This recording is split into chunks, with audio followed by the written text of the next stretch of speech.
గోదావరి జిల్లా నుంచి అనకాపల్లి జిల్లాకు మేము రావడం జరిగింది.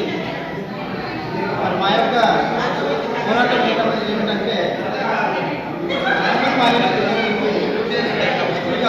తొలగించాలనేసి మేము గత సంవత్సరం నుంచి కూడా మా యొక్క కేంద్రాల నుంచి పోరాటం చేస్తున్నాము. మరి ఇదే స్ఫూర్తితో చలో ఢిల్లీ కార్యక్రమాన్ని మేము భారీ ఎత్తున ఆ యొక్క ఈ రోజు నుంచి ప్రతి ఒక్క మేము ఢిల్లీ బయలుదేరి వెళ్ళడానికి సిద్ధంగా ఉన్నాం. మరి స్వాతంత్రం వచ్చి 77-78 సంవత్సరాలు వస్తుంది. కానీ మా యొక్క గిరిజనులకి ఏ యొక్క అధికారి కానీ రాజకీయ వారికి కానీ ఎవరు కూడా మా యొక్క ఈ చట్టాన్ని కోసం ఎవరు కూడా మాట్లాడడం లేదు. మరి గత సంవత్సరంలో కార్తీక్ పురావ్ అనే ఒక 1952లో మరి ఈ యొక్క చట్టాన్ని తేవాలని చెప్పేసి గత కాంగ్రెస్ ప్రభుత్వం ఉన్నప్పుడు పార్లమెంట్లో మరి బిల్లు పెట్టారు. కానీ ఆ సమయంలో మరి కాంగ్రెస్ పరిపాలన ఉండడం వల్ల ఈ యొక్క చట్టాన్ని బయటికి తేవడం జరగలేదు. కావున మరి ఈనాటి ఈ ప్రభుత్వం కూడా ఆ యొక్క గిరిజనులకి ఆ యొక్క చట్టాన్ని తెచ్చి న్యాయం చేస్తారని చెప్పేసి మా హిందువు తరఫున మరి అలాగే మా యొక్క మరి గిరిజనుల తరఫున ధన్యవాదాలు తెలుపుకుంటున్నాను ప్రభుత్వానికి. ధన్యవాదాలు.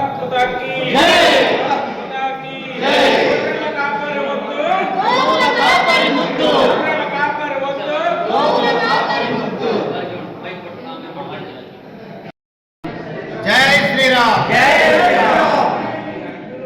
జనజాతి సురక్ష మంత్రి ఈరోజు అనకాపల్లి గ్రామంలో నిర్వహించినటువంటి కార్యక్రమం ఆదివాసీ ప్రాంతంలో గిరిజన ప్రాంతంలో గిరిజనుల మతం మారి గిరిజన యొక్క సంస్కృతి నాశనం అవుతున్నటువంటి పరిస్థితి. ఎందుకంటే మత మార్పిడి అనేది గిరిజన యొక్క సంస్కృతిని పాడు చేయడమే కాకుండా మానవుల నుంచి ఒక్కొక్కరు దూరం అవుతున్నటువంటి పరిస్థితి ఉంది. ఈ విధంగా జరగడం వల్ల భావితరాలలో గిరిజన యొక్క సంస్కృతి వాటిల్లే పరిస్థితి ఉంది కనుక మరి గిరిజనులందరినీ కూడా గిరిజనుల యొక్క సంస్కృతిని రక్షించుకునే విషయంపై మరి ఈరోజు మేమంతా కూడా ఉన్నటువంటి గిరిజనులు ఎవరైతే ఉన్నారో వాళ్ళు మతం మారితే వాళ్ళ రిజర్వేషన్ని తొలగించాలని చెప్పేసి ఒక సంకల్పం చేశాం. దాని నిమిత్తమే మరి ఢిల్లీ ప్రయాణానికి అని చెప్పేసి ఈరోజు ఇక్కడ సమావేశం వేయడం జరిగింది. కావున మరి ఈ విషయంపై ప్రతి గ్రామంలో ఈ విషయం తీసుకెళ్ళి చైతన్యం తీసుకొచ్చి చలో ఢిల్లీ కార్యక్రమాన్ని విజయవంతం చేయడానికి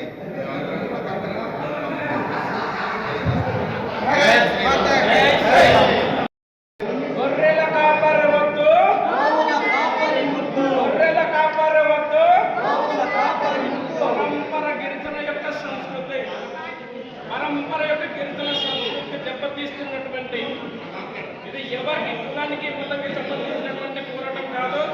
మేము చేస్తున్నటువంటి ఉద్యమం ఆ యొక్క గిరిజనులకు జరుగుతున్నటువంటి అన్యాయం మీద మేము పోరాటం చేయడానికి సిద్ధంగా ఉన్నాం.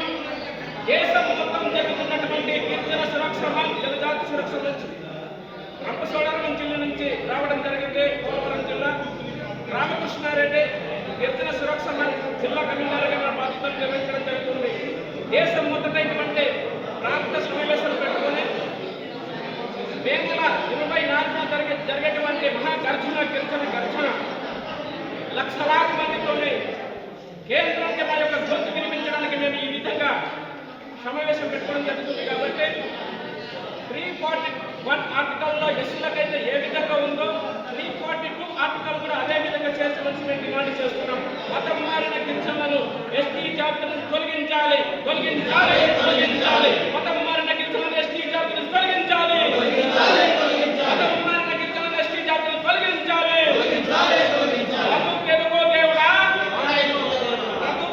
దేవుడా దేశం మొత్తం చూస్తున్నటువంటి మా ఉద్యోగాలు ఎవరైతే గిరిజనులు మతం మారారో వారి చేతులు ఉన్నాయి. IPS, IAS, MBBS ప్రతి ఒక్క గిరిజనులు ఉన్నాయి. నిజమైన గిరిజనులు కొంత ప్రాంతంలో ఉన్నటువంటి మన భాషలకు అన్యాయం జరుగుతుంది. కాబట్టి మా యొక్క ఉద్యోగాలు రిజర్వేషన్ అదేవిధంగా మా గిరిజన పరంపర సంస్కృతి దూరం అవుతున్నాం. కాబట్టి ఇవన్నీ కాపాడుకోవడానికి అన్ని ప్రాంతాల నుంచి హలో ఢిల్లీ కార్యక్రమానికి ఈ రోజు నుంచి మేము సంకల్పం తీసుకోవడం జరిగింది. అన్ని ప్రాంతాల నుంచి ట్రైన్లలో డబ్బులు ఉన్నా లేకపోయినా అప్పు చేసుకుని గిరిజన యొక్క సమస్య కాబట్టి ప్రతి ఒక్కరు కూడా 2,000 నుంచి 3,000 డబ్బులు కట్టుకొని ట్రైన్లో ఎక్కి ఎన్ని ఆటంకాలు ఉక్కపోతూ ఉన్నప్పటికీ కూడా మన యొక్క నినాదం కేంద్రాన్ని